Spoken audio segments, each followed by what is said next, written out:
વડોદરા મહાનગરપાલિકાની 2026ની ચૂંટણીમાં પૂર્વ ધારાસભ્ય મધુ શ્રીવાસ્તવની દીકરીઓ દીપા અને નીલમ આ વખતે ચૂંટણી લડી. દીપા શ્રીવાસ્તવે વડોદરાના વોર્ડ નંબર 14માંથી કોંગ્રેસના ઉમેદવાર તરીકે ચૂંટણી જીતી. આ બેઠક પર દીપા શ્રીવાસ્તવે ભાજપના ઉમેદવારને હરાવી મોટા ઉલટફેર કરે છે. વર્ષ 2021માં ભાજપે આ વોર્ડની તમામ 4 બેઠકો જીતી હતી, જેમાંથી આ વખતે કોંગ્રેસે 2 બેઠકો આંચકી લીધી.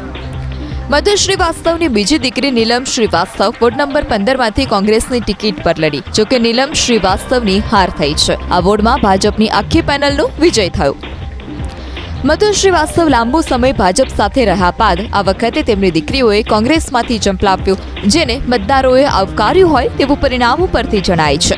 સુરેન્દ્રનગર જિલ્લાની મૂળી 2 જિલ્લા પંચાયત બેઠક પર ભાજપના ઉમેદવાર રાજુ કરપડાનો ભવ્ય વિજય થયો. રાજુ કરપડા અગાઉ આમ આદમી પાર્ટીના પ્રદેશ ખેડૂત સેલના પ્રમુખ હતા. તેઓ ચૂંટણીના થોડા દિવસ પહેલા જ ફેબ્રુઆરી 2024માં આપ છોડીને ભાજપમાં જોડાયા હતા. ભાજપે તેમને પક્ષમાં પ્રવેશવાના 24 કલાકમાં જ ટિકિટ આપી હતી, જે નિર્ણય મતદારોએ સ્વીકાર્યો હોય તેમ જણાય છે.